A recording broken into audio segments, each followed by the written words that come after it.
ሰላም ጤና ይስጥልን ተመልካቾቻችን፣ ይህ በተለያዩ ርዕሰ ጉዳዮች የአስተዳደር አካላትን ከህብረተሰቡ ጋር ፊት ለፊት በማገናኘት ውይይት የምናደርግበት የዋርካ ዝግጅት ነው። እንግዲህ ዛሬ ከባለፈው ሳምንት የቀጠለ በክፍል 2 በትምህርት ቢሮ የስራ እንቅስቃሴ ላይ ያደረግነውን ውይይት ወደ እናንተ የምናደርስ ነው የሚሆነው። በዚህ በክፍል 2 ከተለያዩ የህብረተሰብ አካላት የተውጣጡ ነዋሪዎች የሚያነሱትን ጥያቄ እንዲሁም ምላሾቻቸውን ወደ እናንተ ማድረሳችንን እንቀጥላለን። እስከ ዝግጅታችን ፍጻሜ ከኛ ጋር እንድትቆዩ በአክብሮት ጋበዝን። የአዲስ አበባ ከተማ አስተዳደር ኮሙኒኬሽን ቢሮ ጠንካራ የኮሙኒኬሽን ስርዓት በመዘርጋት በቂና የተሟላ መረጃ ያለው በከተማዋ ሁለንተናዊ እድገት ንቁ ተሳትፎ የሚያደርግ ህብረተሰብ በመፍጠር ከተማችን አዲስ አበባን የአፍሪካ የብልጽግና ተምሳሌት እንድትሆን እየሰራ ያለ ተቋም ሲሆን ከአዲስ ሚዲያ ኔትወርክ ጋር በጋራ በመሆን ይህንን ዋርካ የቴሌቪዥን ፕሮግራም ስፖንሰር አድርጎ አቅርቦላችኋል። የአዲስ አበባ ከተማ አስተዳደር ኮሙኒኬሽን ቢሮ። እንደ ለሚ ኩራ እየተሰሩ ያሉ ስራዎች በጣም በርካታ ስራዎች እየተሰሩ ነው። አብዛኛው ህዝብም ወደዛ በልማትም በተለያየ ምክንያትም ወደዛ የሰፈረበት የተማሪ ቁጥሩ ከፍተኛ የሆነበት ክፍለ ከተማ በመሆኑ አንፃር ትምህርት ቢሮም ከተማ አስተዳደሩም እንዲሁም ክፍለ ከተማው ትኩረት ሰጥቶ እየሰራ ያለው ስራ በጣም አመርቂ በአይን የሚታይ የሚዳሰስ ውጤትና ለውጥ እያመጣ ያለ ስራ ስለሆነ በዚህ አፕሪሺየት ማድረግ ፈልጋለሁ። ወረዳ 7 አድዋ በር የሚባል ትምህርት ቤት አለ። የማስፋፋት ጥያቄ ነበረ። እሱም በከተማ አስተዳደር በትምህርት ቢሮ እገዛ ተሰርቶ ወደዛ ገብቷል። አሁንም እዛ አካባቢ ደግሞ የሚጠየቁ አሉ ማለት ነው። ነዋሪዎች ያሉበት አካባቢ አለ። ነዋሪው ደግሞ ማስፋፋ በህጋዊ ተፈቅዶላቸው እንዲነሳ ይደረጋል። ሌላው እንደ ጥያቄ አሁን ማህበረሰቡ የሚያነሳው መካነ ህይወት ወረዳ 2 ላይ የሚገኝ ትምህርት ቤት አለ። ነዋሪ ህጋዊ የሆነ ካርታ ያለው መሃል ግቢ መሃል አለ። ቅድመ አንደኛና አንደኛ ደረጃ መሃል የሚያካፍል አለ። በማስፋፋት ተጠይቋል። በአሰራሩ መሰረት የሚመለስበት አግባብ ይኖራል። ከተማ አስተዳደሩም መሬት አስተዳደሩም እያገዘን ያለበት ሁኔታ አለ ማለት ነው። ለታ ላይ ትምህርት ቤቶቹ ብቁ ናቸው ብዬ አላስብም። በጣም በርካታ ትምህርት ቤቶች አሉ። ግን ትምህርት ቤቶች ኦልሞስት ወደ 28 ትምህርት ቤት አሉ። ግማሽ ያህሎቹ አብዛኞቹም የሌላቸው ናቸው። አብዛኞቹ ጠባብ ናቸው። ማስፋፊያ ሲጠየቅ በጣም በርካታ ጊዜ ትኩረት አይሰጠውም። በቀላሉ እኔ ከመጣሁበት ትምህርት ቤት እንኳን እድገበት ስራ ይባል ወረዳ 5 አካባቢ ያለ ትምህርት ቤት ነው ሳነሳ ማስፋፊያ በተደጋጋሚ ተጠይቋል። ማስፋፊያ ሲጠየቅ በሁለት መልክ ነው። አንደኛ ኤሌመንታሪ ነው ትምህርት ቤቱ፣ እዛው ጋር ደግሞ እዛው ኬጂ ትምህርት ቤት አለ።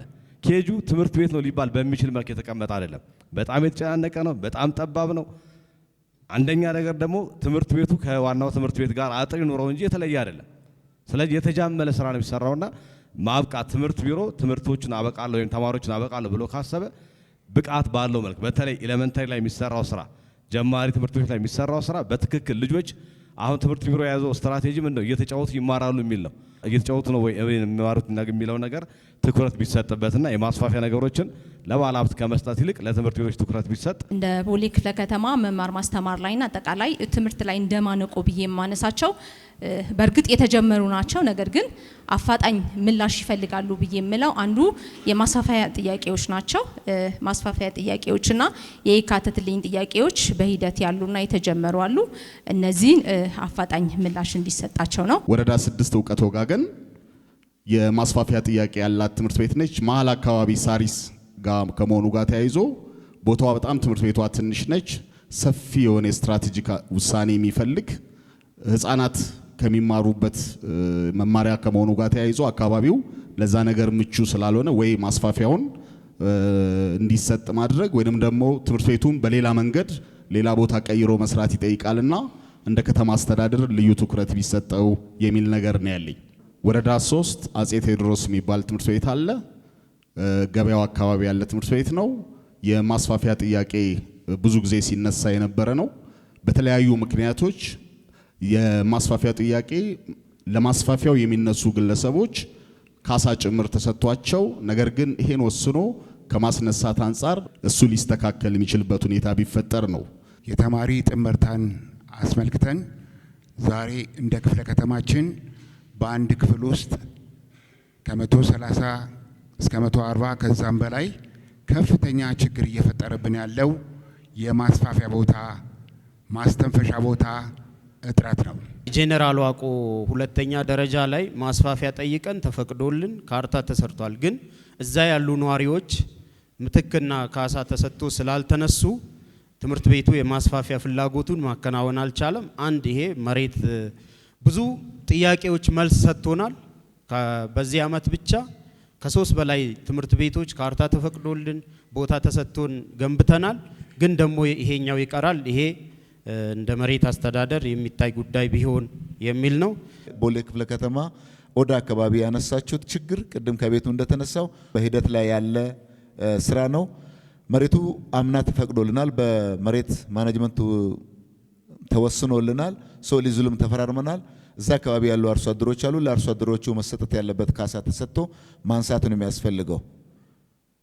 ክፍለ ከተማ የራሱን ድርሻ መወጣት ያለበት አለ። ሁለተኛ ላይ ደግሞ መሬት አስተዳደርን መወሰድ ያለበት ነገር አለ። እሱም አልቆ ዘንድሮ ለግንባታ እየተሄደበት ያለ ነገር ስላለ ይሄን በመልካም ብናይ ጥሩ ነው ብዬ ነው የማስበው። ኮልፌም በዛው ልክ ጀነራል ዋቆ ጉቱ ጋር የተነሳው ነገር አምና ተወስኗል። ትምህርት ቤቱም አዲስ ነው። እዛ አካባቢ ላይ ከሌላ ድርጅት ላይ ወደ ትምህርት ቤቱ መዋል አለበት ተብሎ የተወሰነ ውሳኔ አለ። ያን ውሳኔ እኔ በብዙ መልኩ ማለት ነው ይልቅ ከብዙ ደላላዎች እጅ መሬት በብዙ መልኩ ለሌብነት የሚጋለጡ መሬቶችን ትምህርት ቤት አካባቢ ክብርት ከንቲባም የከተማ አመራሩም ካቢኔም ጭምር እያንዳንዱ ክፍለ ከተማም ዋጋ ከፍለውበት መሬቶቹ በብዙ መልኩ ለተቋማት ለትምህርት ተቋማት የዋሉበት እንደነ ኮልፌ አይነት ማሳያዎች ብዙ መውሰድ ይቻላል ማለት ነው። ኮልፌም አንዱ ይሄ ነው። ቅድም ዋቆ ጉቱ ጋር የተነሳው ከሆነ ግለሰብ ላይ የሆነ ድርጅት አለ ሁለተኛ ደረጃ አካባቢ ላይ ያ መሬት ለድርጅቱ ቦታ እየተፈለገለት ነው ያለው። እሱ ሲነሳ መሬቱ ለኛ ተወስኗል። ኦልሞስት ሊዙሉ ተፈራርመናል። በቀጣይ ላይ ያ ድርጅት ከዛ ተነስቶ ሌላ ምትክ ቦታ ከተሰጠው ለትምህርት ቤቱ የሚውሉበት አጋጣሚ ስላለ ክቡር ዶክተር ዘላለም በአካል አምና ላይ ወርዶ አይቶት ከቢሮ ማኔጅመንት ከመሬት ማኔጅመንት ጋር ተነጋግሮበት ኦልሞስት እንዲወሰን ተደርጓልና ይሄንን በአጽንኦት ወስደን ቀጣይ ላይ መስተካከል መያዝ ያለባቸው ነገሮች ወስደን የምንሰራበት አንዱ ተግባር ነው ብዬ ነው ማስበው ማለት ነው። አቃቂ ወረዳ 13 ላይ አሁን ዘንድሮ ተይዟል። መሬቱ ኦልሞስት በእጃችን ገብቶ የሊዙል ተፈራርመን ቀጣይ ለግንባታ እየተዘጋጀ ያለበት ሁኔታ አለ ማለት ነው። ይሄ ቀጣይነት አለው። ነገም ፍላጎቶች በጨመሩ ቁጥር ትምህርት ቤቶች መስፋት ባለባቸው ቁጥር እየሰፉ ይሄዳሉ። ትላንት ያልነበረ ፍላጎት የማህበረሰቡ ፍላጎት በጨመረ ቁጥር የተማሪ ፍሰቱ በጨመረ ቁጥር የመሬት ፍላጎት በዛ ልክ የሚመጣበት ሁኔታ ስላለ ያንን እየታየ የሚመጣበት ሁኔታዎች አሉ። ይሄን በደንብ መያዝ መውሰድ ያስፈልጋል ብዬ ነው ማስበው። ችግር ነው ብዬ የማስበው አንዱ ዩኒቨርሲቲ አካባቢ ላይ ያለ ነገር ነው። አንዳንዱን በሜሪቱ ማየት ጥሩ ነው ብዬ ነው ማስበው። ብዙ ነዋሪ የሚያነሳበት ቦታዎች ላይ ትንሽ ረጋ ብሎ ቆም ብሎ ማሰብ የከተማ አስተዳደሩም ያለበትን ጫና ማወቅ ወሳኝ ነው ብዬ ስለማስብ ሌሎች እንደ ለሚኩራ አሁንም ሌሎች ትምህርት ቤቶች ላይ ለምሳሌ እንደ አራብሳ በጣም በርካታ ትምህርት ቤቶች ተገንብተዋል። አራብሳ ላይ 2015 2014 9260 ተማሪ ሲማር የነበረበት አሁን ግን ወደ 6 ትምህርት ቤቶች ተሰርተው እፎይታ የፈጠረበት ነው። እና አብዲጃርቶ ነድዱ ቢሳ የተሰሩበት ከከተማ ለእንደ ሀገር መስፋት አለበት የሚባል ተቋም የተመሰረተበት በመሆኑ ምክንያት ይሄን አፕሪሼት እናረጋለን ለማለት ፈልጌ ነው። አመሰግናለሁ። ከተማ አስተዳደር ካቢኔ በወሰነው መሰረት ምስራቅ በር ትምህርት ቤትና እንዲሁም 2 ትምህርት ቤቶች ላይ የይካተትልኝ ጥያቄ ትምህርት ቢሮ ከመሬት ማኔጅመንት ጋር ተፈራርሞ በጥሩ ሁኔታ ወደ ታች ወርዷል። እሱ ተፈጻሚ እንዲሆን እንፈልጋለን። ዲዛይንና ግንባታ በትምህርት ቢሮ ዘንድሮ የተያዘልን በጀት አለ። ዲዛይንና ግንባታ በቅርቡ መጥቶ ቦታውን አይቶ የአፈር ምርመራ እንጀምራለን ብሎ መጥቷል። ወረዳ 11 ላይ እሱ ግንባታ መቼ ነው የሚጠናቀቀው የሚል የሚመለከተው አካል በኩል ታስቦበት ቢፋጠን ቢኮዝ እዛ ኤሪያ ላይ ያሉ ትምህርት ቤቶች የተወሰነ መጨናነቅ አለ፣ ፈረቃ ውስጥም ያሉ አሉ። ስለዚህ የዛን ኤሪያ ችግር የሚፈታው የዛ ትምህርት ቤት ግንባታ ስለሆነ በእነሱ በኩልም ያለው ቢታይና ቢፋጠን የሚል ነው። ለሚኩራ ላይ የፈረቃ ትምህርት በስፋት አለ ወደ አራብሳ አይደለ? ስለዚህ ያንን ነገር ችግር ለመቅረፍ ማስፋፊያ ቦታ ጠይቃችሁ ግንባታ ያልተከናወነበት የምትጠብቁት የለም? በከተማ አስተዳደሩ በዚህ በዘንድሮ አዲስ ፕሮጀክት 3 ተቋማቶችን ይዞልናል። በ3ቱ ተቋማቶች ላይ አንድ ሁለተኛ ደረጃ ሁለት ቅድመ አንደኛና አንድ አንደኛ ደረጃ ይዞልናል። ነገር ግን ደግሞ በዛ አካባቢ ላይ ሰፊ ትምህርት ቤቶችን ሰርተናል፣ ሞዴል የሆኑ ትምህርት ቤቶች። አሁንም ቅድም ከቤት ስነሳ በነበረው ከነዋሪ አሰፋፈር ጋር ተያይዞ ወደ ፈረቃ የገቡ ሞዴል ትምህርት ቤቶቻችን አሉ። እሱን ችግር ለመፍታት ቶሎ ወደ ስራ ይገባልን የጨረታ ሁኔታው ፈጥኖ አልቆ ወደ ስራ ይገባልን ብሎ በደብዳቤ መጥቶልናል ከወረዳ 6 ማለት ነው። እሱ ምናልባት ከተማ አስተዳደሩ የያዘው እነሱ ስለሆኑ እሱን ኮንስትራክሽን ቢሮ እንዲያዝልን እንፈልጋለን። ከፈረቃ ጋር የተያዙ ጉዳዮች እውነት ለማናገር በራስ አቅም ኦልሞስት ወደ ከፈረቃ ጋር የሚያዙ ጉዳይ በሰብሲዲ ደረጃ 4 ፕሮጀክቶች ተይዘዋል። በኬጂም በቅድመ አንደኛም በሁለተኛ ደረጃ ትምህርት ቤቶችም እነሱ ተይዘዋል። ተይዞ ቀጣይ የሚፈቱበት ሂደቶች አሉ። በተጨማሪ ደግሞ በከተማ አስተዳደራችን በቢሮ ደረጃም ትምህርት ቢሮ እና ክፍለ ከተማ አስተዳደር በአስተዳደሩም ጥያቄ ቀርቦ ምንም አይነት የመንግስት ትምህርት ቤት የሌሉ ወረዶች ነበሩ። አብዛኛም ጊዜ በሚዲያ ላይ የምነሱ እሱን ኦልሞስት ቦታ ተፈቅዶልናል። ከቅድመ አንደኛ ከአንደኛ ደረጃ ከሁለተኛ ደረጃ ትምህርት ቤት ቱሉ ዲምቱ ወይም ወረዳ 13 የሚባሉ ትምህርት ቤት አልነበረም። በወሰን ማካለል ምክንያት ወደ ሸገር ተካለሉ ትምህርት ቤቶች ነበሩ። በተደጋጋሚ የሚነሱ ናቸው። እሱ ኦልሞስት ቦታም ተፈቅዷል፣ ባጀቱም ተፈቅዷል። ይሄ ይፈታል ብለን እናስባለን። ዘራይ ደረስ ትምህርት ቤት አሁን ወረዳ 7 ያለው የቆየ ትምህርት ቤት ነው፣ ጥንታዊ ትምህርት ቤት ነው። ማስፋፊያ ተሰርቶለታል፣ አዳዲስ ግንባታዎችም ተፈቅደውለታል። ግንም አሁን እንደ ሌሎቹ ማስፋፊያ ላይ እንዳሉት ሰፊ ቦታ እንዳላቸው ክፍላተ ከተሞች በዛ ደረጃ ተጨማሪ ክላሶች ቢሰሩበት ተብሎ ጥያቄዎች ይነሳሉ ማለት ነው። አንድ በዚህ ደረጃ 4 ትምህርት ቤቶችን ለይተናል። መስከረም 1 ትምህርት ቤት አለ፣ የቅዱስ ጊዮርጊስ ትምህርት ቤት አለ፣ አፍሪካ ብርሃን ትምህርት ቤት አለ። እነዚህ ትምህርት ቤቶችን ከለየን በኋላ ዘንድሮ 4ቱም ትምህርት ቤቶች ፍሬህይወት ትምህርት ቤት 4 ትምህርት ቤቶች ናቸው ማስፋፊያ ያስፈልጋቸዋል ብለን የተጠየቀውን 4ቱም ትምህርት ቤቶች ጨረታ ወጥቶላቸው አሁን ወደ ግንባታ ሊገቡ ነው። በሚቀጥለው ሳምንት ላይ የማስጀመሪያ ስራ ይሰራል። የአፈር ምርመራቸውም ተጠናቀው በዚህ ደረጃ ጥያቄ ያላቸው አሉ ማለት ነው። ጉራማይሌ ልጅነትን በተመለከተ በለታማ አካባቢ አፈጻጸሙ ከትምህርት ቤት በጣም ጉራማይሌ ነውና የበለጠ ስራው አለ። አንዳንድ ትምህርት ቤቶች ላይ በጣም ሞዴል የሚሆኑ በጣም ደስ የሚሉ ነገሮች አሉ። ግን ሌሎች ተቋማት ላይ ለምንድነው የማይስፋፋው? ልጆች ይዘው የሚመጡ በርካታ መምህራን አሉ፣ የአስተዳደር ሰራተኞች አሉ። በጣም ከፍተኛ ችግር ላይ እየወደቁ ያሉበት ሁኔታ ስላለ ተረጋግተው ትምህርትን ማስተማር ይችሉ ዘንድ ቀዳማዊ ልጅነት ተስፋፍቶ የልጆች ማቆያ የመሳሰሉ ነገሮች በሁሉም አግባብ ቢያንስ በየወረዳው 1 ወይም 2 ትምህርት ቤቶች መሰራት ቢችሉ እነዚህ ነገሮች ለማሳሰብ ወዳለሁ። እንግዲህ የከተማ አስተዳደሩ በብዙ ጫናዎች መሃል ያለንበት ሁኔታዎች እናውቃለን። ኮሪደር አለ፣ ሌሎች ተቋማቶችም አሉ።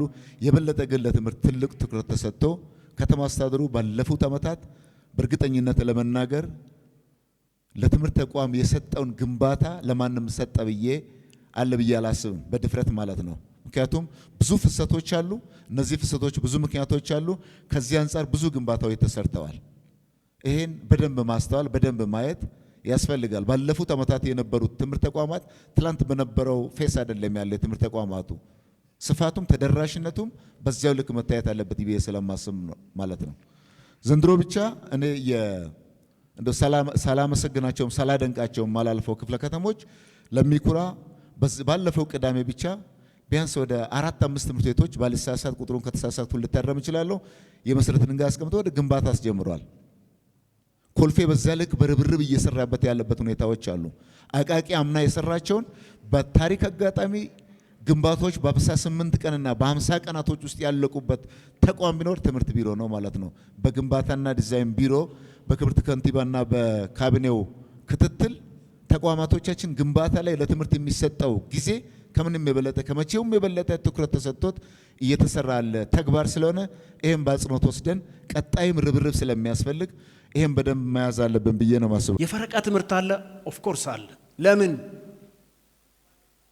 ብለው መጠየቅ በደንብ ያስፈልጋል። ለምን ትምህርት ነፃና ግዴታ ነው። ኤክስ ትምህርት ቤት 100 ተማሪ ነው የሚቀበለው፣ 100 በላይ አልቀበልም ብሎ መከልከል አይችልም። ዜጎች የመማር መብት አላቸው፣ ግዴታም ጭምር። ስለዚህ ይሄን ከፍቶ መሄድ አለበት። እንቀበላለን። በ3 ወር በ2 ወር ባልሞላ ጊዜ ውስጥ እየተሰሩ ለትምህርት ቤቶች ከፈረቃ እየወጡ ነው። አሁን ኢንተርቪን እየተደረገበት ያለው 48 G+4ዎች በክፍለ ከተማ 19 አዳዲስ ትምህርት ቤቶች ናቸው እየተሰሩ ያሉት ባይዘዌ በዲዛይንና ግንባታ። ቅድሚያ ለኛ ተሰጥቶ ነው እየሰራን ያለ ነው። ቅድሚያ ከሁሉም ተቋማት ፈረቃ ትምህርት ለማስወጣት ከተማ አስተዳደሩ ከኮሪደር ባልተናነሰ ኢንቨስት የሚደረገው ትምህርት ሴክተር ውስጥ ነው።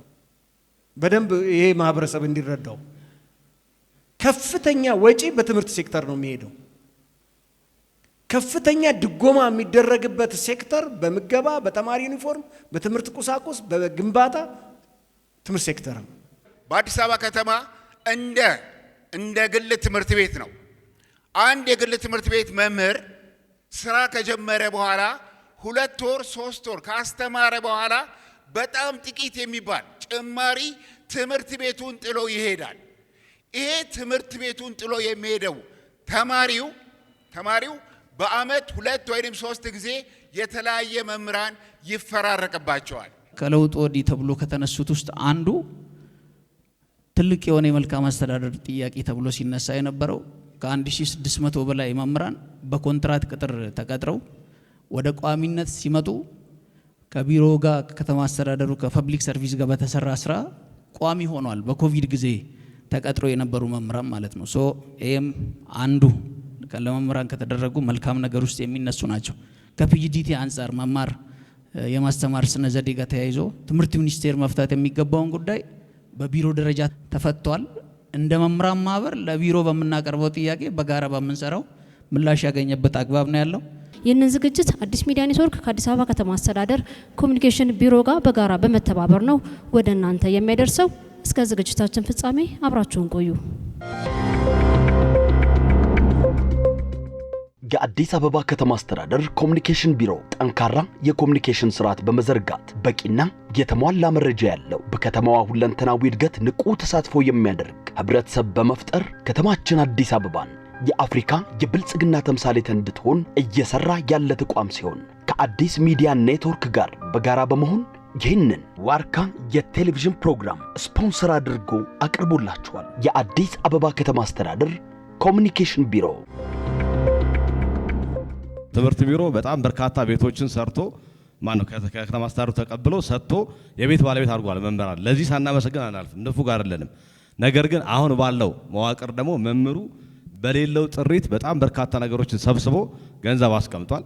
ይሄ ነገር እየዘገየ ነውና እኛንም ጫና ውስጥ ከሚከተን ትኩረት ቢሰጥበት ብዬ እላለሁ። ያው መምህር እንደመሆኔ መጠን የቤታችን ጉዳይ በጣም በጉጉት እየጠበቅ ነውና ቶሎ ወደ ስራ ቢገባልንና የመምህሩን ፍላጎት በአግባቡ በጊዜው እንዲመለስ ፈልጋለሁና መሬትም እንደተለየ እየተነገረን ነበር። ወደ ስራ ቢገባ የሚል ሐሳብ አለኝ። ከመኖሪያ ቤት ጋር ተያይዞ አሁን እየተደራጁ ያሉት መምህራን ለምን ወደ ተግባር አይገባም ወደ ግንባታ ተብሎ የተነሳው ባይዘወይ ከምዝገባው ሂደት ጀምሮ እስካሁን ያለውን ሂደት ስናየው በጣም ረጅም ጊዜ ወስደን የመጣ ነው።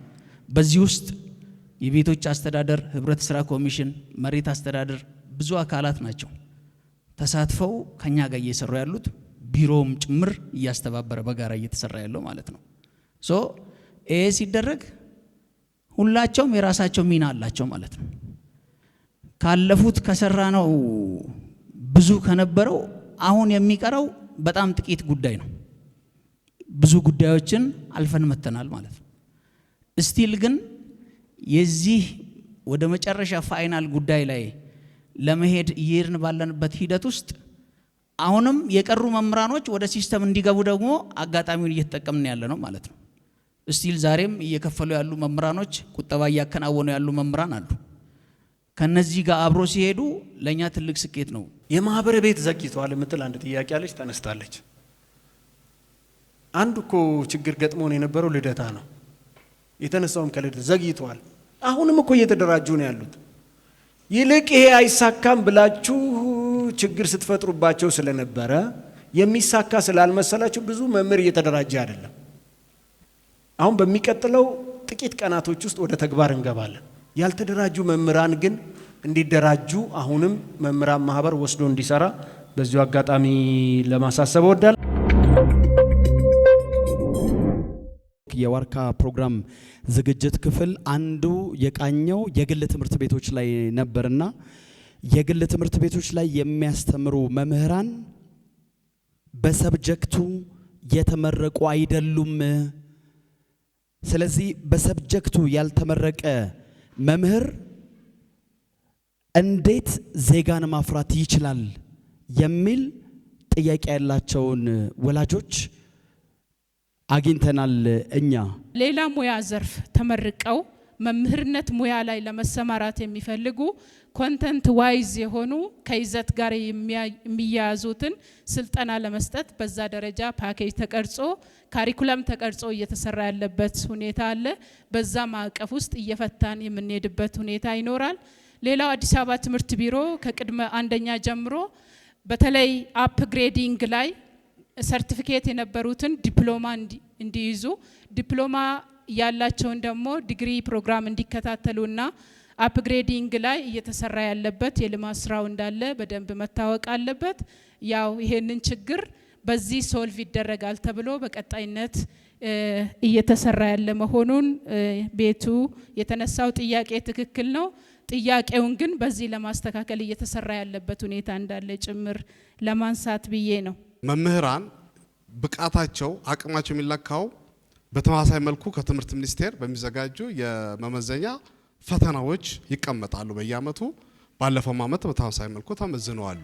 ይሄም በየጊዜው እያደገ መምጣቱ ነው። ስለዚህ እነዚህ ተማሪዎች ላይ የሚሰራው ተማሪዎች ላይ እንዲሰራ ወላጆች ላይ የሚሰራው ትምህርት ቤት ላይ የሚሰራው መምህር ላይ የሚሰራው ነገር በሙሉ እነሱ ውጤት ሲያስመዘግቡ የተማሪዎችም ውጤት አብሮ እየመጣ ለሱ ስለሆነ ግቡ ወደዛ እየመጣ እንደሆነ አይተናል። ከተሰራ ውጤት እንደሚመጣ እንደገና ደግሞ ስትራቴጂካሊ የተለየተ ጉዳይ ሲሰሩ መሆኑን እኛ በምዘና እያረጋገጥን እንደሆነና እነሱ ደግሞ ስንሰጣቸው በፊድባኮቹ ጉለት ላይ ባለው ላይ እያሻሻሉ እየመጡ እንደሆነ ያን የነው ነው። በቀጣይ ፖርትፎሊዮ ሲጠናቀቅ ለነሱ ሰተናቸው እነሱ ደግሞ ከዛ መነሻ ደግሞ ጉለቶች ላይ እየሰሩ ናቸው።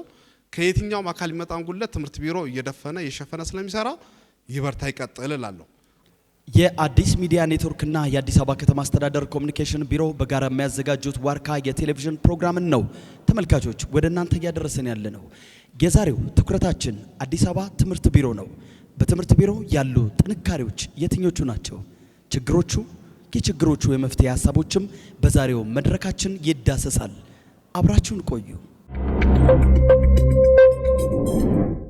ከልዩ ፍላጎት ካላቸው ተማሪዎች ጋር የተሰራ ስራ ብዙ የተመለከትነው አለ። ከዚህ ቀደም በግል ትምህርት ቤቶች እንጂ በመንግስት ትምህርት ቤቶች ብዙም ትኩረት ተሰጥቶስ ልዩ ፍላጎት ላላቸው ተማሪዎች የተሰራ ስራ በርካታ አልነበረም። አሁን ግን የተሻሻሉ ነገሮች አሉ።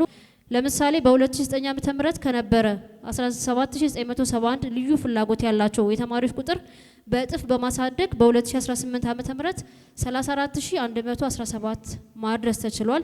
ሌላው በ2009 ዓመተ ምህረት ምንም ያልነበረን የአካቶ ትምህርት ድጋፍ መስጫ ማዕከላት በ2018 ዓመተ ምህረት ወደ 124 ማድረስ መቻሉ ትልቅ ነገር ነው። አካቶ ትምህርት ላይ የአካል ጉዳት ያለባቸው ተማሪዎች ላይ ነው ብዙ ትኩረት የሚያደርገውና ለምሳሌ ዲሴቢሊቲ ላይ የእግር የአይንና የመስማት ችግር ያለባቸው ላይ ነው ፎከስ ያደረገው። እኔ ግን በከተማችን ላይ በጣም ቁጥራቸው የበዛ እና ትኩረት ያልተሰጣቸው ኦቲስቲክ የሆኑ ተማሪዎች አሉና እንደ መንግስት ትምህርት ቤት ባለሙያዎች አሉ። ባለሙያዎቹ ግን በሎድ ምክንያት ክፍለ ጊዜ ይዘው እያስተማሩ ነው ያሉትና በየትምህርት ቤቱ ያሉ ኦቲስቲክ የሆኑ ተማሪዎች አስፈላጊውን የሆነ እርዳታ እያገኙ አይደለምና በጣም ዋጋ እያስከፈለን ነው ያለው በአግባቡ እርዳታ ስለማይደረግላቸው ማለት ነው። ሌላው ወደ የግል ትምህርት ቤቶች ላይ ስመጣ እነዚሁ ኦቲስቲክ የሆኑ ተማሪዎች ላይ ከመደበኛ በተጨማሪ ኤክስትራ ይከፍላሉ ወራዊ ላይ ማለት ነው። ስለዚህ እነዚህ ጉዳዮች በጣም ወላጆችን አፎርድ እያደረጉ ስላልሆነ በጣም ከፍተኛ ለሆነ ወጪ የተዳረጉ ነው ያሉት። አንዳንዱ ትምህርት ቤት ላይ ባለሙያዎች ራሳቸው ይቀጥሩና ያስከፍላሉ ኤክስትራ። ሌሎቹ ደግሞ ባለሙያዎቹን ወላጅ ራሱ እንዲቀጥር ያደርጋሉ እና ይሄ ደግሞ ለልጆቹ አግባብ ያለው አካሄድ አይደለምና እንደ ከተማ በጣም ትኩረት ተደርጎ ቢሰራበት ብዬ አስባለሁ። ከልዩ ፍላጎት በተለይ ኦቲስቲክ የሆኑና ዳውን ሲንድሮም ያለባቸው ህፃናት የግል ትምህርት ቤቶች ላይም ኢንክሉሲቭ ስለሆነ የትምህርት ስርዓቱ ተቀብለው የሚያስተምሩ ትምህርት ቤቶች አሉ። እዚህ ላይ የትርፍ ክፍያን በተመለከተ በደንብ አንደርስታንድ ማድረግ ያለብን እነዚህ ተማሪዎች እንደ ሌሎች መደበኛ ተማሪዎች ትምህርት ብቻ አይደለም የሚማሩት፣ የሚሰጣቸው የተለያዩ የቴራፒ አገልግሎቶች አሉ። እነዚህ የቴራፒ አገልግሎቶች ደግሞ በሰለጠነ ባለሙያ ነው ትምህርት ቤቱ ቀጥሮ የሚያሰራቸው። ስለዚህ እነዚህ ወጪዎች ለማጋራት ሲል ተቋማት ለዚህ አገልግሎት መስጫ ከትምህርት አገልግሎት ውጪ የሚያስከፍሉበት ሂደት አለ ማለት ነው። ስለዚህ ትርፍ መጋራት የሚለው ስላለ የሚለው ተወስዶ ይሄን መክፈል የማይችለው ግን ወደ መንግስት ትምህርት ቤት ወስዶ ማስተማር የሚችልበት ነው። ይሄን ሲያደርጉም በደንብ ግንዛቤ ሰጥተው ለወላጆች ለምንድነው ትርፍ የሚቀበሉት የሚለው ጭምር በዛ ደረጃ አንደርስታንድ እንዲያደርጉ ተደርጎ እየተሰራ ያለበት ሁኔታ እንዳለ ነው። ስፔሻል ኒድ ኤጁኬሽን ማለት አካል ጉዳት ያለበት ብቻ አይደለም። እንዲህ ብላችሁ ተረድታችሁ ከሆነ ስብራቱ ከራሳችን መዋቅር ነው፣ ከመምህሩ ነው፣ ከትምህርት አመራሩ ነው። የመማር ችግር ያለባቸው አካል ጉዳት ሊሆን ይችላል። ለርኒንግ ዲፊከልቲ ነው የሚባለው የመማር ችግር። ለርኒንግ ዲፊከልቲ ያላቸው ስፔሻል ትሪትመንት ያስፈልጋቸዋል፣ ድጋፍ የሚያስፈልጋቸው የማህበረሰብ ክፍሎች ማለት ነው። ይሄ አካል ጉዳት ሊሆን ይችላል፣ መስማት የተሳነው ሊሆን ይችላል፣ አይነ ስውር ሊሆን ይችላል፣ ዳውን ሲንድረም ሊሆን ይችላል፣ ኦቲስቲክ ሊሆን ይችላል። ብዙ ነው ስፔክትረሙ። ይሄንን መሸከም የሚችል መዋቅር ያስፈልጋል ነው። ሁሉም ትምህርት ቤቶቻችን አሁን 112 የደረስ ነው። ሁሉንም ትምህርት ቤቶች አቅም በማሳደግ ሪሶርስ ማዕከል ሆነው ኢንክሉሲቭ ኤጁኬሽንን እንዲጠቀሙ ነው። ስፔሻል ትምህርት ቤት አድርገን መሄድ የማንችልባቸው ብዙ ነባራዊ ሁኔታ አለ።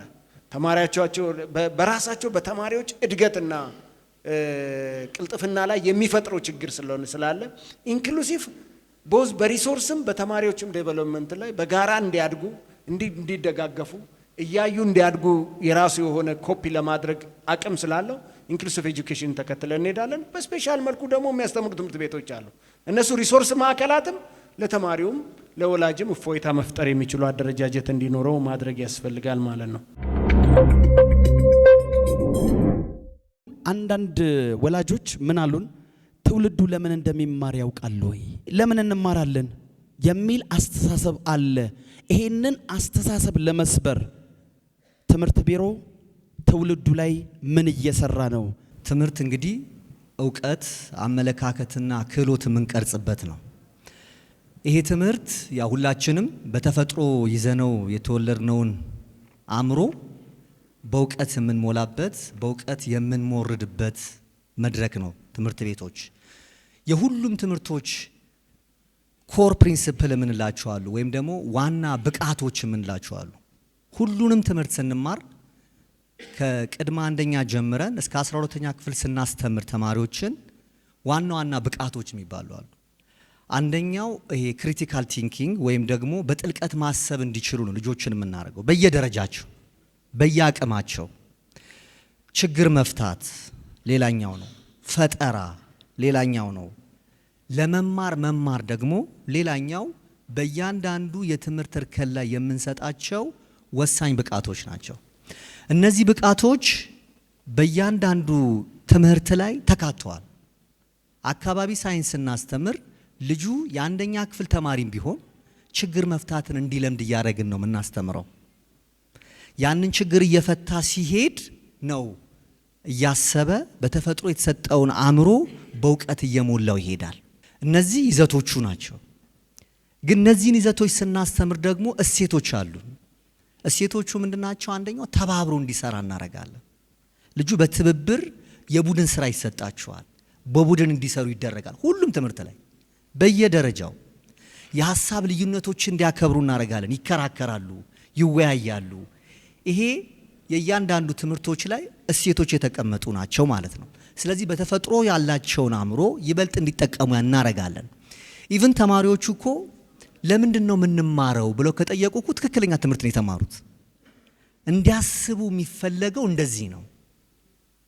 ያው አእምሮ እኮ ራሱን እኮ አእምሮ ብሎ የሰየመ ነው አይደል? ስለዚህ ማሰብ እንዲችሉ ማድረግ ነው የትምህርት ዓላማ። ማሰብ እንዲችሉ፣ ለምን ብለው እንዲጠይቁ፣ ጠለቅ ብለው እንዲያስቡ ማድረግ ስለሆነ የትምህርት ዓላማ ኢቭን የምንማረው ለምንድን ነው ብለው ከጠየቁ አሁን ማሰብ ጀምረዋል፣ ትምህርቱም እየሰራ ነው ብለን እንወስዳለን ማለት ነው። ምክንያቱም የምንጠየቀውን ጥያቄ ራሱ መልሰን መጠየቅ እንጀምራለን። ጥያቄዎች ደግሞ ማለቂያ የላቸውም። በሱ መልስ ሂደት ደግሞ አእምሯችን፣ እውቀታችን፣ ክህሎታችን እየዳበረ እየሰፋ እንደሚሄድ ታሳቢ ማድረግ ይጠይቃል ማለት ነው። ትውልዱ ለምንድን ነው የሚማረው ብላችሁ የጠየቃችሁን በጣም ምርጥ ጥያቄ ነው። ባይዘው ተማሪያችን ይሄን ጠይቆ ከሆነ ትምህርት ስራውን ሰርቷል። በቃ ቅድም አሊ ነካ አድርጎታል። ዲስ ኢዝ ምን ቅጥነተ ህሊና የምንለው ክሪቲካል ቲንኪንግ ደረጃ ደርሶ ለምንድን ነው የምማረው፣ ለምንድን ነው የሚማሩት ብሎ የሚጠይቀው ሌላ ነው። ባይዘው ተማሪው ይሄን ከጠየቀ ትምህርት ስራውን ስለሰራ ነው። የተማሪም ጥያቄ አይመስለኝም፣ የወላጅ ነው። ተማሪ የሚማረው ስራ ለመያዝ ብቻ አይደለም። ትምህርት ብዙ ነው። ፊሎሶፊያችን ኢክሌክቲካል ነው። ከብዙ ምንጮች የተወጣጡ ነገሮች ትውልድን ሁለንተናዊ ስብዕና የተሟላለት ትውልድ እንዲሆን ነው የሚያስበው። that's the eclectical approach። ስለዚህ መስራት የሚችል ማሰብ የሚችል በጋራ ተግባብቶ መኖር የሚችል ትውልድ ያስፈልጋል። ስርዓተ ትምህርታችን ለውጡ በዚህ ኢክሌክቲካል አፕሮች ሄዷል። አዳዲስ የትምህርት አይነቶች ገብተዋል። ግብረ ገብነት ለምሳሌ ቪዥዋል ኤንድ ፐርፎርሚንግ አርት፣ የኬሪየር ኤንድ ቴክኒካል ኤጁኬሽን አዳዲስ ትምህርቶች ናቸው። ተማሪ እንዲያቅም እንዲነቃም እንዲበቃም አድርጎ የሚያስብ ይሄንን ሄዶ ዩኒቨርሲቲ መግባት ብቻ ነው ወይ የተማሪ ስራ? የሚማረው ስራ ለመስራት ብቻም አይደለም። 7 መሰረታዊ ኦብጀክቲቮች አሉት ትምህርት። አንዱ እንደተባለው ፐርሰናል ዴቨሎፕመንት ነው፣ እንዲያድጉ ነው።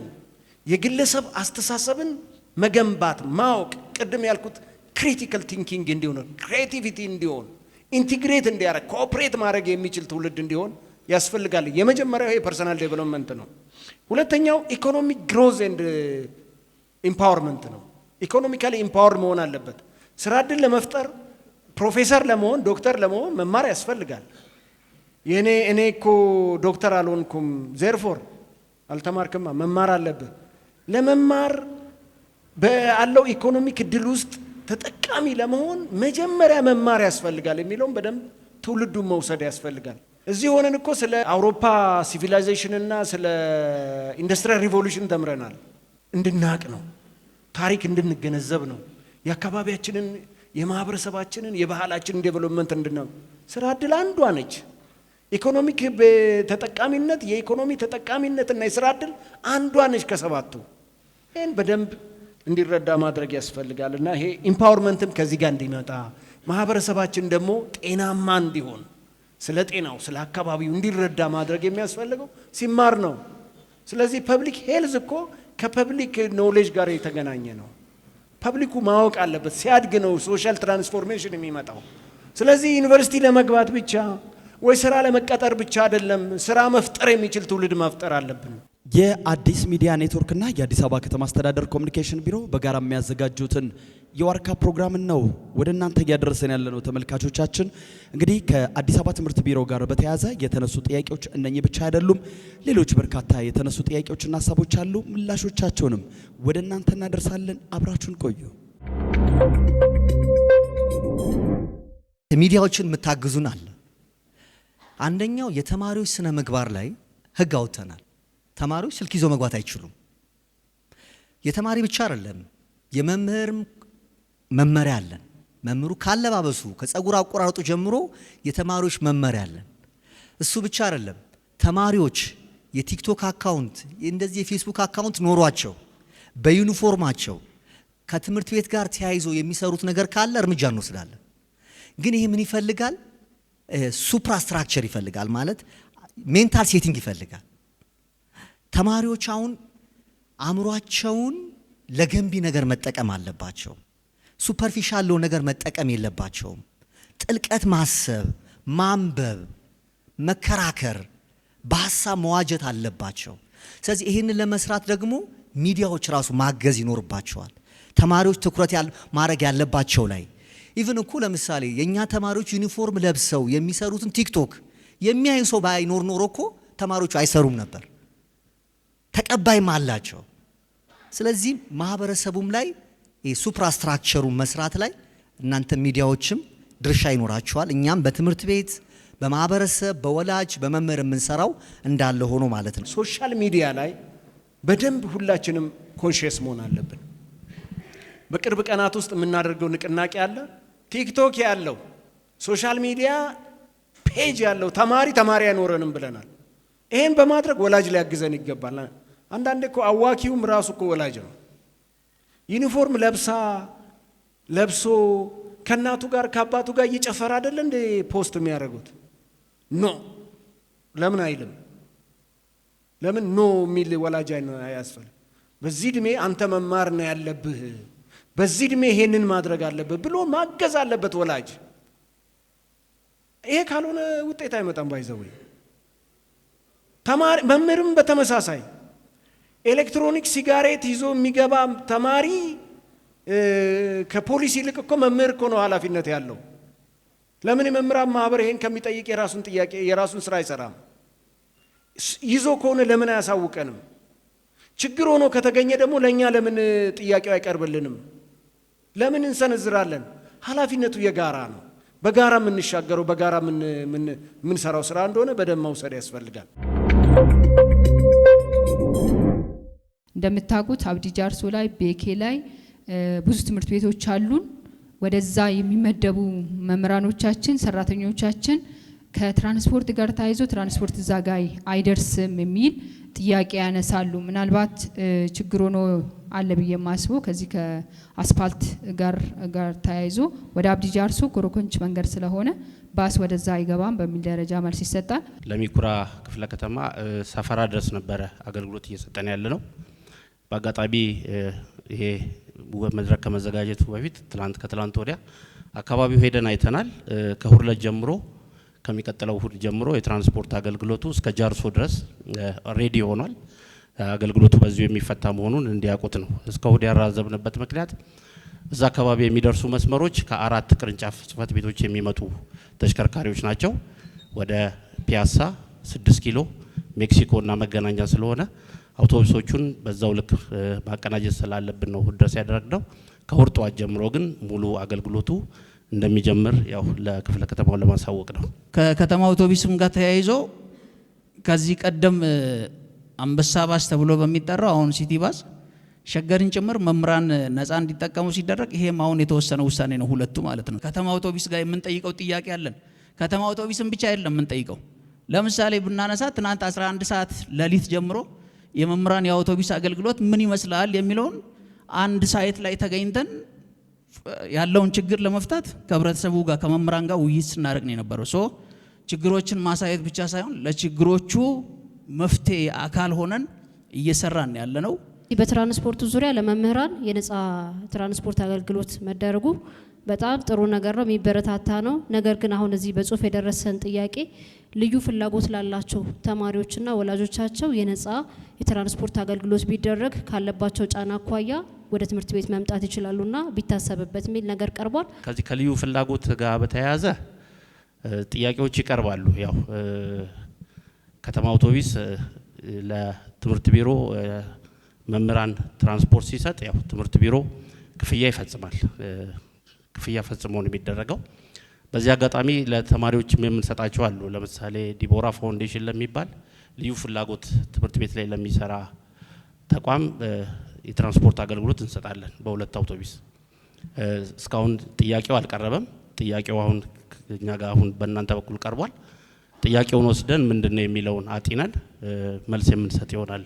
እየተከታተላችሁ የምትገኙት በአዲስ ሚዲያ ኔትወርክ እንዲሁም በአዲስ አበባ ከተማ አስተዳደር ኮሚኒኬሽን ቢሮ በጋራ በመተባበር የሚዘጋጀውን የዋርካ ዝግጅት ነው። እንግዲህ እዚህ የሚነሱ ጥያቄዎችን እዚህ ምላሽ አግኝተው ብቻ የሚያበቃ አይሆንም። በሌላ ጊዜ የተነሱ ጥያቄዎችን ቦታው ድረስ ወርደን ተፈተዋል፣ አልተፈቱም፣ ምን ደረሱ ብለን በሌላ ዝግጅት ወደ እናንተ የምናደርስበት አግባብም ይኖራል። እስከ ዝግጅታችን ፍጻሜ አብራችሁን ቆዩ።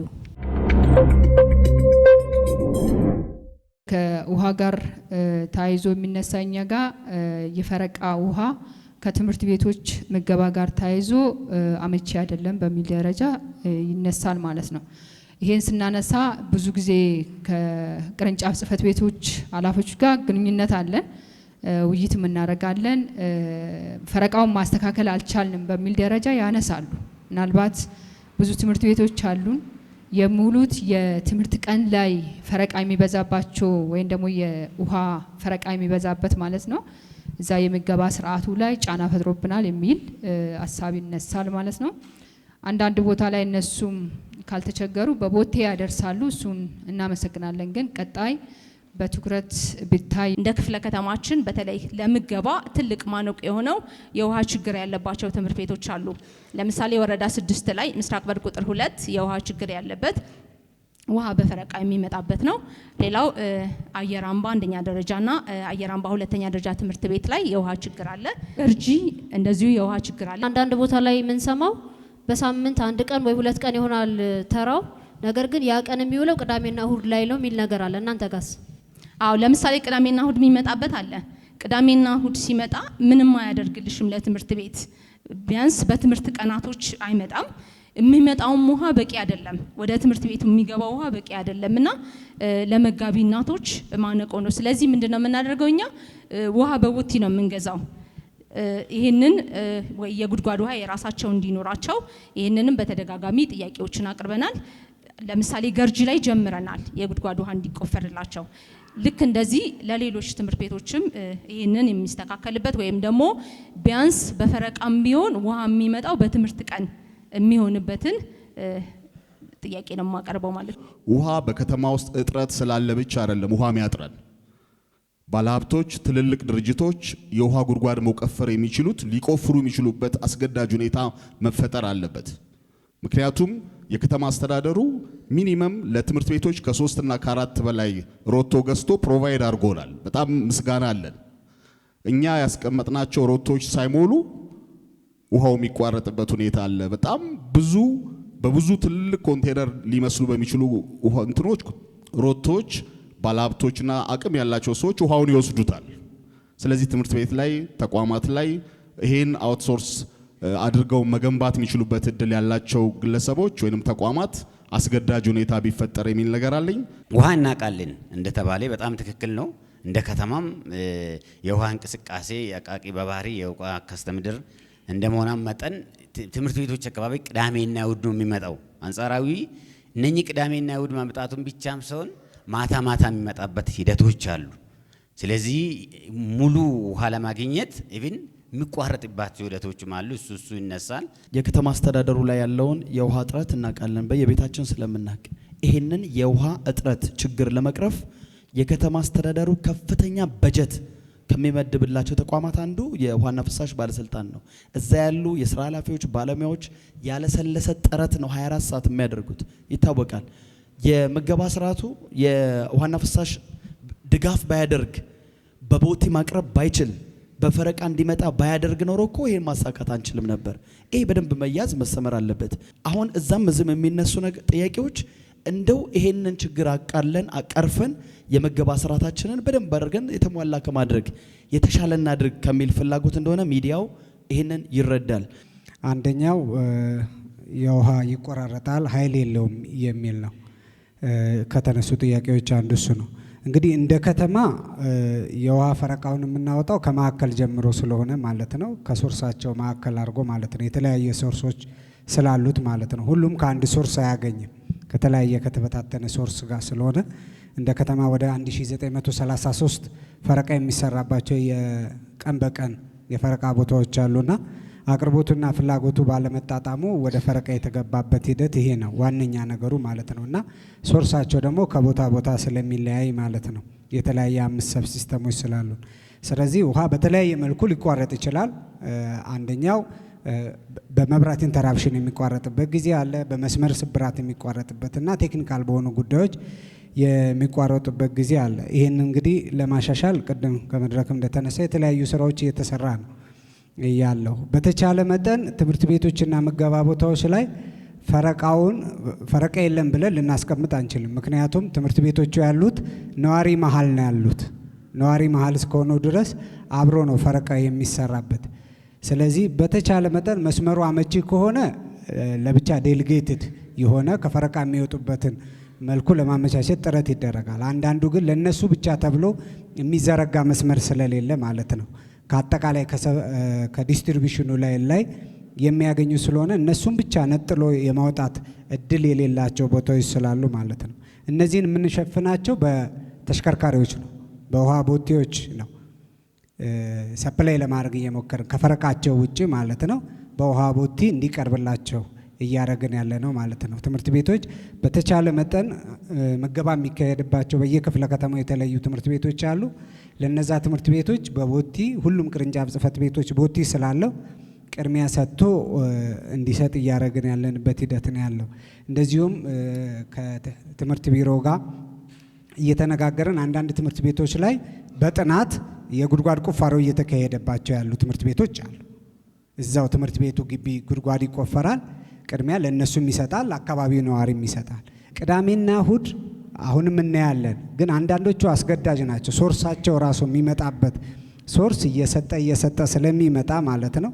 ስለዚህ እዛ መሀል ውስጥ ጤና ቢሮ ውስጥ ይኖራሉ ትልቅ ድርጅቶች ይኖሩና ቀኑ ከሰኞ እስከ እሁድ የተከፋፈለች ናት ቀኗ። በአጋጣሚ እዛ ያ ትምህርት ቤት ያለበት ቦታ ቅዳሜ ቀን ላይ ያርፋል። እንዲህ አይነት የሚገጥም አለ። ድጋሚ አሁንም አይተን በተቻለ መጠን መውጣት የሚችሉትን እናወጣለን። እዚህ ቅዳሜና እሁድ የሚያርፉበትን ሌሎቹን ማካከል። ከዚህም የባሰ ደግሞ ካለ ሁለቱን አይተን፣ ግን ትልቁ ነገር በዛ ቀን ውስጥ በቂ ውሃ ማለት የሚለቀቀውን ውሃ ይመጣል አይመጣም የሚል ነው። ብዙ ጊዜ አንድ የሚነሳ ነገር አለ፣ ሌሊት ይመጣል ማለት ነው። ሌሊት የሚከፈት ሁሉም ግንዛቤ ሊወስደው የሚገባው ሌሊት ላይ የምንሰራው ፈረቃ አይደለም። ፈረቃ ሌሊት ላይ አንሰራ፣ ቀን ነው የሚሰራው። ግን ያለው ከቦታ አቀማመጥም ከምንም ሁሉም ይቀዳና መቅዳት ሲያቆም የመጨረሻው ያለበት የአቀማመጥ ቦታ ይሆንና ሌሊት ላይ ይደርሳል ማለት ነው። ሌሊት ላይ ይመጣል። ጠዋት ደግሞ ፈረቃው ሲቀየር የሚቋረጥበት ሂደቶች አሉ። ስለዚህ አሁን ላይ እየሰራን ያለ ነው ምንድነው ከትምህርት ቢሮ ጋር አንዳንድ ደብዳቤዎች እየተጻፉልን አንዳንድ ትምህርት ቤቶች በጋራ አሰስመንት ሰርተናል። ከትምህርት ቢሮ ጋር ሆነን ማለት ነው። ትምህርት ቢሮ በጻፈልን እንትን ውስጥ ድረስ ገብተን አሰስመንት ሰርተናል። አንዳንዶቹ ውሃም ኖሮ የውስጥ የመስመር ችግር የገጠማቸውና በጋራ የመፍታት ሂደት ያደረግንበት አለ። አሁንም ደግሞ ቀሪዎቹን በጋራ እየሰራን የምንፈታበት ነው የሚሆነው። ፈረቃውን በተቻለ መጠን ማክሲመም ቅዳሜና እሁድን እንዲያልፍ ለማድረግ እንጥራለን። ግን ይሄ አሁን ባለው ነገር ላይ ዛሬ እናረጋለን፣ ይሄን ከቅዳሜና እሁድ እናወጣለን የምንለው አይደለም። እልቁኑ በነዛ ቀናቶች ትምህርት ባለ ቀናቶች ምን ሰፖርት ማድረግ እንችላለን፣ በውሃ ቦቴ ግን ሰፖርት የማድረግ ስራዎችን መስራት የምንችልበት ሂደቶች አሉ ማለት ነው። ከዚህ ቀደም አዲስ ሚዲያ ኔትወርክ ዋርካ ፕሮግራም ሲያዘጋጅ ከውሃ ጋር ተያይዞ በጣም ቀላል ነው፣ ግን በቀላሉ መስተካከል የሚችል እስከ ባለፈው ሳምንት ውይይታችን ድረስ ምላሽ ያላገኘ ስለሆነ ነው። የውሃ መቆሸሽ ወይንም ደግሞ የሚመጣው ውሃ የደፈረሰ የቆሸሸ ውሃ ነው። በተለይ ኢነር ሲቲ አካባቢ የቀደመ ቧንቧዎቻቸው እንዲቀየሩም ተደርጎ ግን ደግሞ ይሄ ነገር አለ ችግሩ። ይሄ ትምህርት ቤት ውስጥም ድረስ ይሄዳልና ይሄን ነገር አይታችሁታል ወይ? የውሃን ኳሊቲ በተመለከተ የሚቀርቡ ጥቆማዎች አሉ። ጥቆማዎቹን ከስር ለመፍታት ጥረት እናደርጋለን። መስመሮችን አፕግሬድ አድርጎ የመቀየር ማለት ነው። ውሃ በሁለት አይነት መልኩ ሊበከል ይችላል። አንደኛው በማስተላለፊያ መስመሮች ውስጥ ሊበከል ይችላል። በማስተላለፊያ መስመሮች ውስጥ ሊበከል ይችላል ብለን ስናስቀምጥ ምንድነው ውሃ ኢንተርሚታንት ነው፣ በፈረቃ ነው ውሃ የምናሄደው። ስለዚህ ውሃ በማይኖር ጊዜ መስመሮቹ ላይ የተለያየ ግንባታዎች ያው ይገነባሉ፣ በተጨባጭ የሚያዘው ማለት ነው። አሁን ለዛውም እኛ በጣም እንደ ጥሩ ኦፖርቹኒቲ እየወሰድን ያለነው ነገር ምንድነው ሰው አሁን ወደ ውጪ በድሬኔጅ ውስጥ ቆሻሻ መድፋት አቆሟል። ለኛ ይሄ ጥሩ ኦፖርቹኒቲ ነው። ምክንያቱም የውሃ መስመሩ ላይ ድሬኔጅ ገንብቷል። ውሃ በማይኖር ጊዜ መስመሩ የተበሳ የተለያየ ነገር ከሆነ ወደ ውስጥ ይገባል ማለት ነው። እነዚህ ነገሮች በሚያጋጥሙበት ጊዜ ብክለቶቹን ትልቅ ያደርጉታል ማለት ነው። አሁን ላይ በጣም እየቀነሰልን መጥቷል። መስመር እየቀየርን ነው፣ ወደ ፕላስቲክ መስመሮቹን እየቀየርን ነው። አዲስ ከተማ አብዛኛውን የሚያገኘው ከገፈርሳ ሲስተም ነው፣ ከገፈርሳ ግድብ ሲስተም ነው የሚያገኘው እና ገፈርሳ በባህሪው ቀይ ይሆናል ውሃው ብዙ ጊዜ ስለሚመጣ እኛም ስለምናየው የማንጋኒዝ ታይፕ አለው። የማንጋኒዝ ታይፕ አለው። የዋተር ኳሊቲው ሳይሆን ግድቡ በሁለት አይነት ወቅት ላይ ክረምቱ ልክ ሲወጣ ሲያልቅ ማለት ነው። ክረምቱ ሲያልቅ እስከ ጥቅምት ድረስ ማለት ነው ተርቢዲቲ ስላለው ውሃው የሚገባ ስለሆነ ይበጠብጠዋልና ምን ይሆናል? ይሄ የማንጋኒዝ ታይፑ ከፍ የሚልበትና ቀይ የመሆን እንትን አለው። እንደዚሁም ግንቦት ላይ ግድቡ የታችኛውን ውሃው ቀንሶ የታችኛውን ሲወስድ ከታችኛው የሚወጣው እንዲህ አይነት ባህሪዎች አሉ። እነዚህ ግን ብክለት ሳይሆን ማንጋኒዝ በባህሪው ከአየር ጋር ፈረቃ አይደለ። ፓይፑ ባዶ ሆኖ ስትከፍተው የመጀመሪያዎቹን ይዞ የሚመጣው የኳሊቲ እንትናቸው ታይፓቸው ቀይ መሆን ነው። ማህበረሰቡ ግንዛቤ ያለው የደፈረሰ ነው ቆሻሻ ነው አልጠቀምም እንዳይል የዚህ ነገር ግንዛቤ የሚያገኝበትን መንገድ አመቻችታችሁ ታውቃላችሁ? ሚዲያዎች አሉን። የተቋሙ የራሱ ሚዲያ ያለው በዛ ላይ እንትንላለን። ሁለተኛ ፎረሞች አሉ። የፎረም አባላቶች አሉ። ከክፍለ ከተማ ጋርም እነዚህ ነገሮች ስለሚመጡ ለነሱ በቅርንጫፎች አማካይነት እንትንላለን። መልካም። አንዳንዴ ምን ይባላል? አስተናጋጅ ድግስ ያበላሻል ይባላል። ለምሳሌ ቦሌ ለሌሎች ክፍለ ከተማ ምሳሌ የሚሆን ውሃና ፍሳሽን ሳይጠብቅ በራሳቸው አቅም በርካታ ትምህርት ቤቶች ላይ ውሃ ጉድጓድ አለ። አሁን ብትሄዱ ራሳቸውን የሰሩት ክፍለ ከተማ። ሌላ ክፍለ ከተማ ከዋና ፍሳሽ ጋር ተጣምረን ነው ጉድጓድ ውሃ የተከፈተው ተቆፍሮ ውሃ የወጣው። ቦሌ ግን ስፔሻል ነው። ግን ምንም ነገር እንደሌለ ነው የተነሳው። በርካታ ትምህርት ቤቶች እንደውም ለአካባቢው ማህበረሰብ ለስኩል አግሪካልቸር የሚጠቅም ጉድጓድ ቆፍረው ውሃ አውጥተዋል። ይሄ አቅም ነው። ይሄ መነሳት ነበረበት። ይሄን ማየት ምንም እንደሌለ ተደርጎ ስለተነሳ ነው። ግን ውሃ ጥያቄ አክሮስ ዘ ቦርድ ሁላችንም በቤታችንም ጥያቄ አለ። ከኮቪድ ጋር ተያይዞ ለሁሉም ትምህርት ቤቶቻችን የውሃ ሮቶ ተገዝቶ ከተማ አስተዳደሩ በልዩ ሁኔታ ገብቷል። ጥቅም ላይ ያላዋለም ትምህርት ቤት አለ። እንጠይቃለን። ይሄን ወተር ማኔጅመንት ላይ ያላቸው ደካማ አሰራር ያለባቸው ትምህርት ቤቶች አሉ። እንጠይቃለን። ውሃ እውነት ለመናገር ቸገረን ባልንበት እዚህ አካባቢ ውሃ ችግር አለብን ብለን በጠየቅንበት ቦታ ሁሉ ኢንተርቬን ይደረግልናል። ትምህርት ቤቶቻችን ውስጥ እየተቆፈረ ለትምህርት ቤቱም ለአካባቢው ማህበረሰብ እየተረፍን ያለንበት ሁኔታ አለ። ችግሩ ግን በከተማ ደረጃ የውሃ ፍላጎትና አቅርቦቱ ያለመመጣጠኑ ፈረቃ ውስጥ ያስገባን እንጂ የወተር ማኔጅመንት ችግር እንደ ተቋምም አለብን። በስንት ችግር በስንት ኢንቨስትመንት በስንት ወጪ እንደሚመጣ ሴንስ አናደርግም። ትምህርት ቤቶች አካባቢ ያለ የሊደርሺፕ ፌለሪቲ ያለ አቅርቦቱ እጥረቱ እንደተጠበቀ ሆኖ በቦቲ በምንፈልግበት ሰዓትና ቦታ ይደርስልናል። በዚህ እኔ ውሃና ፍሳሽን በደንብ አመሰግናለሁ። የኛ ወርቃማ ደንበኞቻችን ናቸው። በምንጠይቅበት ጊዜ በምንፈልግበት ጊዜ ቅድሚያ ሰጥተው ይሰሩልናል። ይሄንን በደንብ ማመስገን እፈልጋለሁ። የአዲስ ሚዲያ ኔትወርክና የአዲስ አበባ ከተማ አስተዳደር ኮሚኒኬሽን ቢሮ በጋራ የሚያዘጋጁት ዋርካ የቴሌቪዥን ፕሮግራማችንን ነው ተመልካቾች ወደ እናንተ ስናደርስ የቆየ ነው። ዛሬ እንግዲህ ክፍል 2 ደግሞ እንደዚሁ በአዲስ አበባ ከተማ አስተዳደር ትምህርት ቢሮ ያሉ ጥንካሬዎች እንደዚሁም ደግሞ የታዩ ችግሮችን ከነመፍትሄዎቻቸው ጭምር ነበር ወደ እናንተ ስናደርስ የቆየ ነው። ሳምንት በሌላ ሴክተር በዋርካ ፕሮግራም በተመሳሳይ ሰዓት ወደ እናንተ እንደርሳለን። ከቀሪ አዲስ ሚዲያ ኔትወርክ አዲስ ቴሌቪዥን አዝናኝ፣ አስተማሪ፣ መረጃ ሰጪ ፕሮግራሞች ጋር ያማረ ጊዜ እንዲሆንላችሁ ተመኘን። የአዲስ አበባ ከተማ አስተዳደር ኮሚኒኬሽን ቢሮ ጠንካራ የኮሚኒኬሽን ስርዓት በመዘርጋት በቂና የተሟላ መረጃ ያለው በከተማዋ ሁለንተናዊ እድገት ንቁ ተሳትፎ የሚያደርግ ህብረተሰብ በመፍጠር ከተማችን አዲስ አበባን የአፍሪካ የብልጽግና ተምሳሌት እንድትሆን እየሰራ ያለ ተቋም ሲሆን ከአዲስ ሚዲያ ኔትወርክ ጋር በጋራ በመሆን ይህንን ዋርካ የቴሌቪዥን ፕሮግራም ስፖንሰር አድርጎ አቅርቦላችኋል። የአዲስ አበባ ከተማ አስተዳደር ኮሚኒኬሽን ቢሮ